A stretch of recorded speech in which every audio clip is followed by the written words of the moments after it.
বিসমিল্লাহ।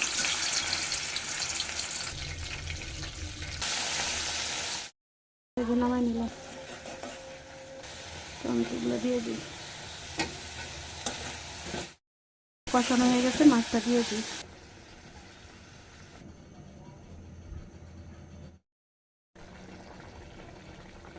ধনেপাতা দিয়ে দিই। তরকারিটা হয়ে গেছে, নামাই নিই। তরকারিটা ঢেলে নিলাম বাটিতে, হয়ে গেছে, টেবিলে দিয়ে দিই। যে সরপুঁটি মাছ ভুনাটা হয়ে গেছে, এখানে শাক ভাজি, সালাডটাও কেটে নিছি। এই তো আজকের মতো আমার রান্নাটা শেষ। আমার প্রিয় অপূর্ব ভাইয়েরা, আপনারা সবাই ভালো থাকবেন, দোয়া করবেন আমার জন্য, আমার ভিডিওটা একটু দেখবেন। যদি ভালো লাগে লাইক শেয়ার কমেন্ট করবেন, সাবস্ক্রাইব করবেন। এই তো, আল্লাহ হাফেজ, আসসালামু আলাইকুম।